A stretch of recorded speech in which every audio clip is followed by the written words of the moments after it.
Kansas City's 1141st Sappers, or combat engineers, are having a tangible effect on the safety of Afghanistan.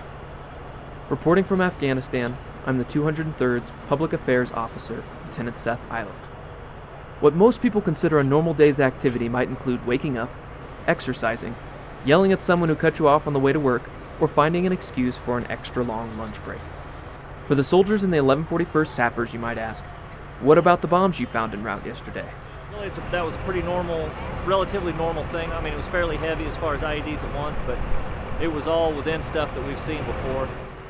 One of the routes this sapper platoon covers is considered the most active in all the region. The confidence you see displayed in the eyes of each of these soldiers comes from many things.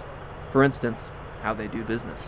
We try to stay up on intel. Intel is really the big thing here, because the more information you have about what they're trying to do, the more you can prepare in advance to counter it.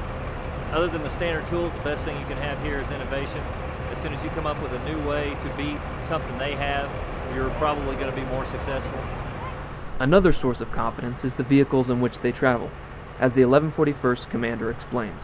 They have great armor, they do a great job protecting the guys. There have been a lot of blasts, not on our guys, but in people in those vehicles, and they're very, very survivable. On this mission, they collect several IEDs and parts of IEDs using what the soldiers like to call the Cadillac, more commonly known as the Buffalo.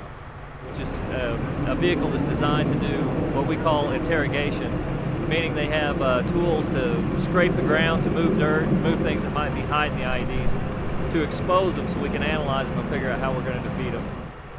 And defeating them is what these sappers are good at, despite the fact that most people don't grow up having their father teach them how to spot bombs. Sergeant Souter, part man, part eagle, explains the process once he found the IED indicators poking out of the dirt. Upon digging, we pulled out the metal pot that was covered in yellow packing tape. We pulled it over to the side. EOD did what they did. We're here now. Simple. Well, at least that's the way they make it look. They've been very, very successful. Finding over 3/4 of the IEDs that they've encountered, they have found, so they've not detonated on them. That's a very good found and cleared rate. They're doing a great job. Reporting from Afghanistan, I'm Lieutenant Seth Eiliff.